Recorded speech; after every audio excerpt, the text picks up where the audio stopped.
naperwisyo ang motorista at commuter dahil po sa biglang baha sa Metro Manila kahapon. Kabilang po sa naapektuhan ng Hilpuyat Avenue at Buendia sa Makati. Tumirik po ang ilang jeep na sumubok na tumawid sa mataas na tubig. Ang mga pasahero naman napilitang magbabaan na lamang at lumusong po sa baha. Itinulak na lang din ng ilang rider ang kanilang motorsiklo dahil pinasok na po ng tubig ang makina. Napilitan ding bumaba at maglakad sa gilid po ng South Luzon Expressway o SLEX ang ilang mga pasahero. Ayon po sa uploader, naiipit kasi sa matinding traffic ang mga sinasakyan nilang pampublikong sasakyan. Sa northbound lane po yan, malapit sa Magallanes. Ayon pa sa MMDA, bukod sa ulan, nakadagdag din daw po sa problema sa baha ang mga basura na nakukuha sa estero ng Tripad de Galina na siyang binabagsakan ng mga tubig sa lugar. Sa iba pang balita, kalbaryo rin ang dala po ng baha sa Quezon City kahapon.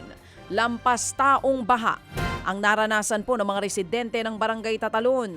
Ganyan din po ang sitwasyon sa Barangay Mariblo. Kinailangang gumamit ng bangka para lamang makuha ang mga binaha. Maging ang Barangay Del Monte, bangka ang gamit upang i-rescue po ang mga residente. Sa Commonwealth Avenue, nagbistula na ring ilog ang kalsada dahil sa malawak na baha. Pati na rin sa bahagi ng Katipunan Avenue. Maging sa kahabaan po ng North EDSA, Pabalintawak, pahirapang makadaan ang ilang sasakyan dahil pa rin sa matinding baha. Ang isang bus company pansamantalang nagsuspinde ng kanilang biyahe kahapon.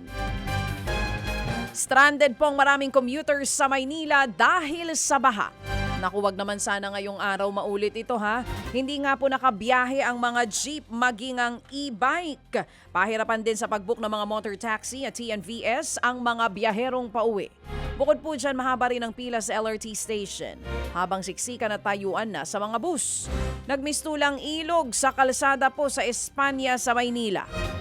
Kanya-kanyang diskarte ang mga motorista sa pagdaan po sa mga bahang kalsada. Ganyan din ang nangyari sa Avenida sa Arpapa sa Maynila mula po sa Manugit sa Abad Santos hanggang sa boundary ng Maynila sa Caloocan.